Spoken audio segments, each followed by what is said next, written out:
ఈ 5 ఏళ్లలో జగనన్న పరిపాలన ఎలా ఉంది? 5 ఏళ్ళు సూపర్గా చేశాడు అనడానికి లేదు. అంతేగాని పరిపాలన ఇంతకన్నా మగోడు లేడు నాకు తెలిసి. దాదాపు నేను ఈ రిక్షా బండి అడుగెట్టి 70 సంవత్సరాలు 74లో రిక్షా బండి మీద అడుగు పెట్టా. దేవుని ఇంకా నన్ను దింపలా.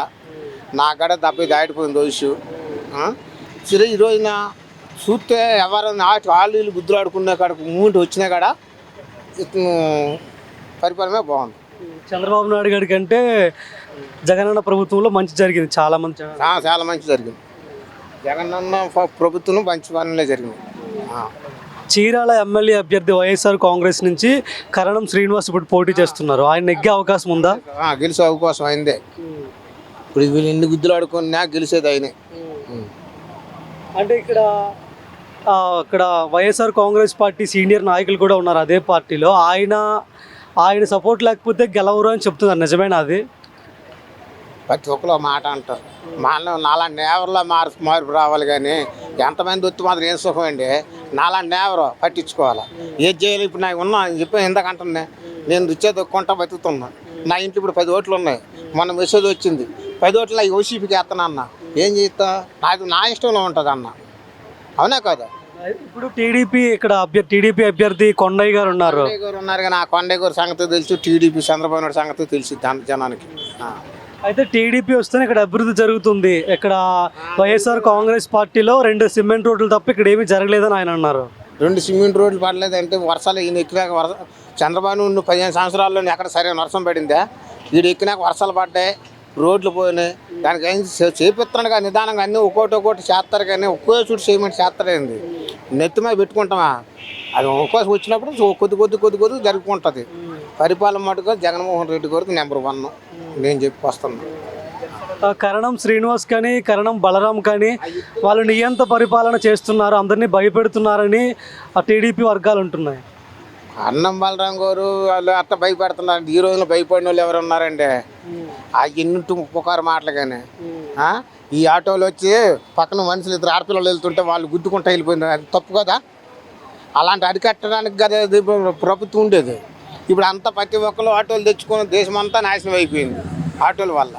ఇంకేం పెట్టలేదంటే ఇంకెక్కడి నుంచి తెచ్చి పెడతాడు ఆడైతే మాత్రం. అట్లాగే ఇది కూడా పరిపాలన నెంబర్ 1 బాగానే చేశాడు. ఈయన రేపు దేనికున్న తెలుగుదేశం వచ్చిందనుకో, వాళ్ళు 3 పార్టీలు కలిపినారు. ఏది? జనసేన, భారతీయ జనతా పార్టీ, తెలుగుదేశం. వీళ్ళు రేపు పొద్దున గెలిచారు. ఈ ముగ్గురు గుద్దులాడుకుని వీళ్ళు సీలుకొని ఇక్కడ మళ్ళీ ఊడిపిస్తుంటారు. ఇక నేను నాలాంటి వాడు నలిగిపోతాం. అర్థమైందే? ఒక తాడు మీద ఉన్నాడు. సింహం అంటే సింహమే లెక్క. అంతలా పోటు అన్న కలుపుకోవాలి. వీళ్ళు 10 మంది ఉంటే 10 పార్టీలు కలుపుకోవాలా. అది ఓటునే గెలిచిన సింహం అంటారు. అందుకని ఈ నెంబర్ 1 నాకు తెలుసు. అయితే ఈ నియోజకవర్గంలో, చీరాల నియోజకవర్గంలో ఈ ఎన్నికల్లో వైఎస్ఆర్ కాంగ్రెస్ పార్టీ అభ్యర్థి శ్రీనిబాబు గారు గెలుస్తారంటారా? వెంకటేశ్వరరావు గారు గెలుస్తారు. పచ్చూరులో ఆయన కూడా గెలుస్తాడు. ఎడం బాలాజీ. అది నేను చెప్పకూడదు. పచ్చూరు నియోజకవర్గం చీరాల ఆయన కూడా అక్కడ గెలుస్తాడు. చీరాలలో ఈయన ఇక్కడ గెలుస్తాడు. ఇటువంటి పరిస్థితులను గెలవలసిందే. ఎందుకు? 1వ తారీఖు పెన్షన్ రావాలి. ఆ ముసలి ముడగా ఈ పెన్షన్ మధ్య బతుకుతున్నారు. చంద్రబాబు నాయుడు అయితే ఇంట్లో 2 పెన్షన్లు 1 పెన్షన్ ఇచ్చి 1 పెన్షన్ ఆపేస్తాడు. వీడు అందరికీ ఇస్తున్నాడు. ఏదో పిల్లకాయలకు డబ్బులు వేయడం కానీ, మమ్మల్ని 45 సంవత్సరాలకు వచ్చిన వాళ్ళకి 18,500 ఇవ్వడం కానీ, ఈ ఆటోలు 10,000 రూపాయలు కానీ ఏంటంటే చంద్రబాబు నాయుడు వేసాడా ఈ ఆటోలకి? మా రిక్షా కార్మికుడికి వేయలేదని మేము ఎప్పుడు బాధపడాలా. కానీ రిక్షా కార్మికుడు, ఆటో కార్మికుడికి ప్రతి ఒక్కరికి డబ్బులు, టాక్సీ వాళ్ళకి డబ్బులు. వీళ్ళంతా ఎక్కడ నుంచి ఎవరు నీ రూపాయలు ఇంకొకరికి వేస్తాను నేను. అది పాయింట్. జరుగుతున్న వాతావరణం అది. ఎవరు 10 రూపాయలు ఖర్చు పెడతారు, వాళ్ళు చూస్తారు. అంత ఎందుకంటే మంచి కొట్లు వేసుకుని వెళ్తే అన్న అంటే ఆడి దగ్గర జోబులు రూపాయలు ఉంటే అందరూ పలకరిస్తారు. లేకపోతే ఎవరు పలకరీరుగా. ఇప్పుడు కాలం అట్లా జరుగుతుంది.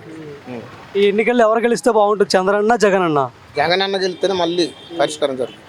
చంద్రబాబు నాయుడు అయితే మళ్ళీ తారమీర అన్నీ నేను అన్నీ చేశాను. అన్నీ నేనే చేశాను. సెల్ ఫోన్లు కూడా నేనే చేశాను. హైదరాబాద్ నేనే డెవలప్ చేశాను. కాంగ్రెస్ పార్టీ ఉంటేనే డెవలప్ చేశాడు ఆయన. సీనియర్లు అందరూ కలుపుకొని వాళ్ళందరూ మూమెంట్ అయితే కానీ హైదరాబాద్ కాంపిటీషన్ అయింది. ఇప్పుడు వెళ్ళక కాదుగా, వీడెవరిని కలుపుకోలేదు. ఇప్పుడు చెయ్యాలంటే అక్కడ ఆదాయం లేదు. ఆంధ్ర వాళ్ళ ఆస్తులు అంతా తెలంగాణలో ఉన్నాయి. ఇక్కడ చేయడానికి ఏముంది? ఇక్కడ ఒకడ అంటే వీడు ఏదో అభివృద్ధి చేసాడు అని అన్నారు.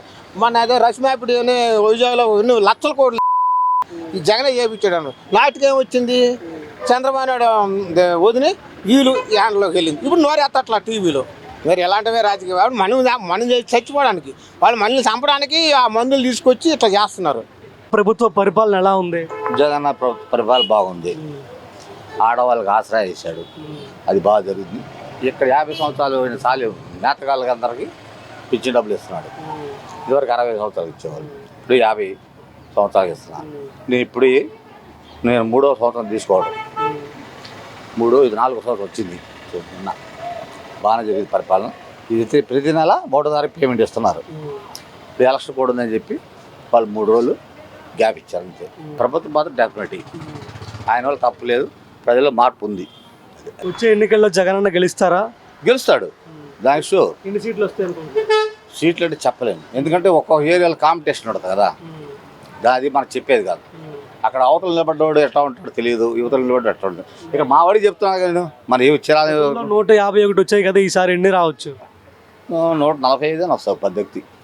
ఎందుకంటే అవతల పోటీదారులు ఇద్దరు ఉన్నారు కదా, చంద్రబాబు నాయుడు, కూటమి గురించి ఏం చెప్తారు మీరు? ఎన్డీఏ కూటమి అది నాకు తెలియదు అసలు. ఎన్డీఏ కూటమి అంటే చంద్రబాబు నాయుడు, పవన్ కళ్యాణ్, బీజేపీ కలిపి పోటీ చేస్తున్నారు. అవును, బీజేపీకి లేదు ఇక్కడ, మన ఏపీలో బీజేపీకి లేదు. ఆయన వాళ్ళు పోగొట్టారు, బీజేపీ వాళ్ళు పోగొట్టారు. 2024లో జగన్ అన్న సీఎం అవుతారు ఖచ్చితంగా, గ్యారెంటీ అవుతాడు. ఎక్కువ ప్రతిపక్షం పెరిగింది, మెజార్టీ మొత్తం గెలుస్తాడు, ప్రతిపక్షం పెరిగింది. ఇంతకుముందు 18 ఉన్నాయి కదా, ఇప్పుడు 25 30 వస్తాయి. 140 బడికి ఛాయిస్ ఉంది నా లెక్క ప్రకారం. అంటే మన సెంటర్లో పబ్లిక్ చెప్పుకుంటామంటే మనం వింటాం కాబట్టి, లోకల్లో ఎట్లా ఉండేది మనం చెప్తాం. టీడీపీ అంటే ఒకటమ్మా, టీడీపీ ప్రభుత్వం అప్పుడు ఎట్టా పడిపోయింది, కొన్ని కారణాలు పడిపోయింది. ఆయన రాజశేఖర కొడుకు కాబట్టి ఆయన తండ్రి బాటలు నడిచాడు జగన్. ఆయన ఏదో చేయాలని కూడా ఆయనకి బెట్టుగా ఎక్కువగా చేశాడు. ఈయన కూడా ఆయన చేసింది ఏంది, రైతులకు నీళ్ళు ఇచ్చాడు, పనులు లాస్ తీస్తున్నాడు. జగన్ అన్న బాగా నచ్చడానికి అసలు ప్రధాన కారణం ఏంటి? చెప్పిన పని చేశాడండి. ఏ పని అయితే చెప్పాడో ఆ పని చేశాడు, దాన్ని మాత్రం మేము ఒప్పుకుంటాం. ఆయన హ్యాండ్స్ అప్ చెప్పండి.